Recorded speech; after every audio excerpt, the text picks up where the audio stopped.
Hi YouTubers, it's me again, and once again this is going to be the next week's reading. I'm using the Aboriginal Goddess Chakra cards again. It's an interesting deck. I have trouble reading with it, but that's a good reason to try reading with it more often. Because another reason is that I'm missing two cards in my other deck, so I'm on the lookout for those cards, so until they are found I'm not going to be able to use my usual deck. But, okay. So for the next week, I did a normal 3-card reading with an overall 4th card, and with the overall 4th card is Merlin. It's a beautiful card, but the book is kind of forces you to read it in a particular way. But when I see Merlin, I see him more as, mostly because of things I've read about him and also the movies I've seen about him. I've seen a couple of movies in a different variety of different series. You know which one I'm talking about Merlin. And I've always seen him as more of a mediator, or person that is, they have the magic, they have the ability, but they really don't want the power. So they help people that are kind of in the same situation he's in. In most of the cases that I've seen Merlin in, he brings up Arthur into, helps him grow into the shoes of being a king, and helps him out with that, and acts as a counselor to people that are in power or having power thrust upon them. And he's a sympathetic ear, but he's also the guy who gives them a smack in the back of the head, says, okay, get this done, damn it, person that's being obtuse, you need to get this done, with his staff. He doesn't have a staff in the picture, oddly enough, but that's always how I remember seeing Merlin, is he's walking around with a staff and he's smacking Arthur over the head or something, because he's doing something stupid. But that's the overall for your week, and that's kind of the role that you're going to be playing.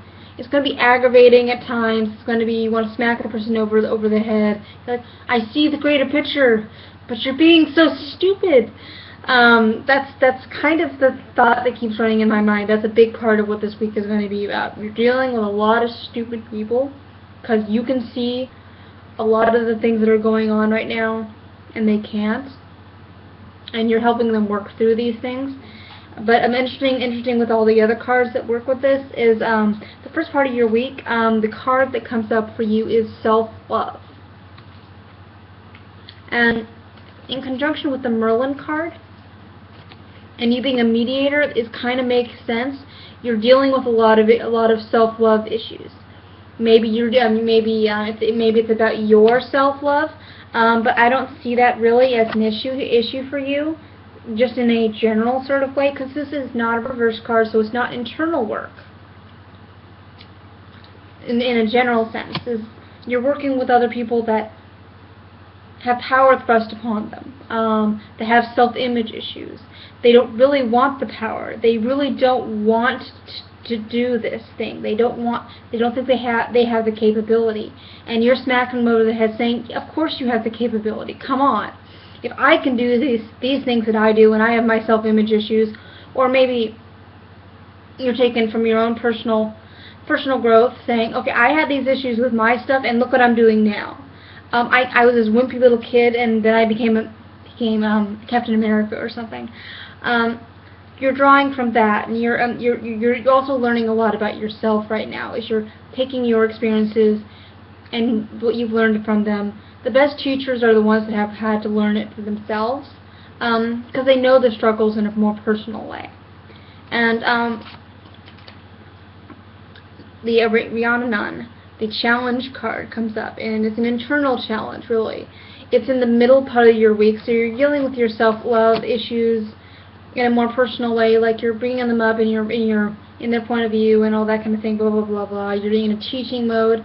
But in the middle of the week, you're moving away from that, and you're having to deal with a lot of personal challenges. Maybe this teaching has brought them up. You learn from your students more than you teach them, or as much as you teach them. You learn from them as well.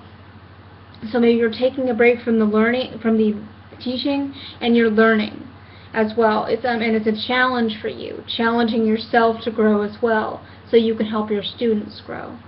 And in the end of the week, it's a release card, and it's kind of funny. If you can see both of them, no, that doesn't quite work. They're kind of facing each other, and they kind of bookend each other. And it's like a cycle. You have self-love that you're dealing with in the beginning of the week, and then you have release, the release card. And the green cards are mostly about the heart chakra, and everything moves through the heart chakra always, or should always move through the heart chakra. When it bypasses the heart chakra, or if your heart chakra somehow gets blocked, I'm not saying bad things can happen, but just things can get really difficult for someone. And maybe when you're teaching this person and you're becoming this Merlin character that you really didn't want to become, you're learning also to deal with your own humanity. Because while Merlin was a great sorcerer, and he was created in some mythologies by Queen Mab to help bring the old ways back, he also was human in his own. He was human, and some people just lose sight of that through the magic thing. He was human. He made mistakes. He had to deal with him being human. This one miniseries of Merlin, it was corny, and it was an interesting series though, because he makes mistakes with Arthur, and who was it that comes to him because he's made so many mistakes? The Lady of the Lake mentions saying he's crying or something. He's terribly upset. He's made mistakes with Arthur, and he's done so many mistakes. And she's like, but you're human, Merlin. You need to remember that you're human. You make mistakes. Come on. And that is what I love about you.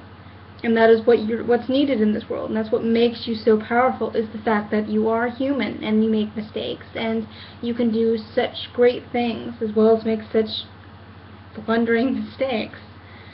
And that's kind of what you're dealing with right now, is that you're in this mode of being a counselor for someone, and you're recognizing, or you're having to recognize, and you're being forced to recognize how human you are.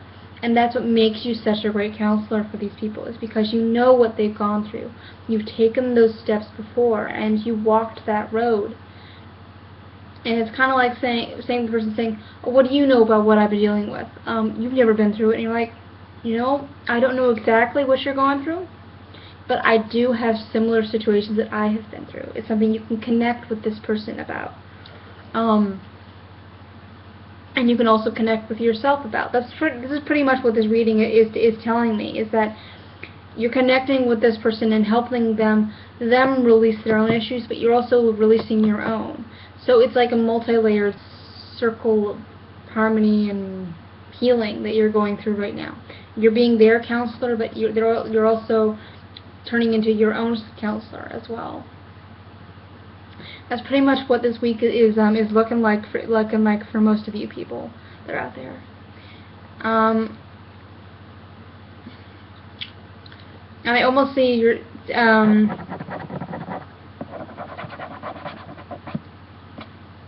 these issues that you're working through. Maybe you put them on the back burner, or you said, "Oh, I've dealt with these issues. I'm putting them on the back burner." That's not necessarily how most things work in life. If you put things on the back burner thinking you've dealt with them, you probably have some other things to deal with them through. As I've been learning through my reading, since I've lost my mother, I've been reading through a lot of things. Okay, how do you get through the grief? How do you get through the grief? And I'm like, all the books I've been reading saying, you never really get over it. It never really goes away. Throughout every single phase of your life that your mother would have been there, or you would have had this person or this thing with you, you have to deal with their loss all over again. And it's a process that you go through many, many, many, many times, because grief in itself is very layered, and that's That's the big thing that you're learning right now, is that you can't just deal with things and then put them on the back burner. You have to continually work through them, because you will always be working through them, because everything is interconnected, and that includes everything you don't want to deal with. All your problems, all interconnected, and they will always be with you. It doesn't help much when you're in the middle of it, but I can kind of understand it. It also makes other people that have gone through similar things, you can connect with them a lot better, because it's a process. They've gone through it before, and they will go through it again, and they will go through it again, and you're going through it right now, and you will go through it again, and you will go through it again with them. And you can, people that have gone through the same thing, they could be your support, and if they understand the problem well enough, they understand that you're not going to be done with this. I'm not done with this, and you'll never be done with this. And it's something they will understand, and you will understand, and it's a great bridge to cross when you find someone like that. I haven't found anyone like that, but anyway, not talking about me, but I'm kind of reflecting my own problems on this particular reading, because that's what I'm dealing with right now. It's the anniversary of my mom's death 2 months ago, and it's not fun. But anyway, I think I'm done with this reading, and I think you're done with it too. I hope you guys have a nice week, and I hope by the end of it you have learned a lot about yourself and other people. Okay, and talk to you guys later. And sorry this is a little bit late. I've been, time is not a great time of the month. Okay, talk to you guys later. See you next week. Ta-da.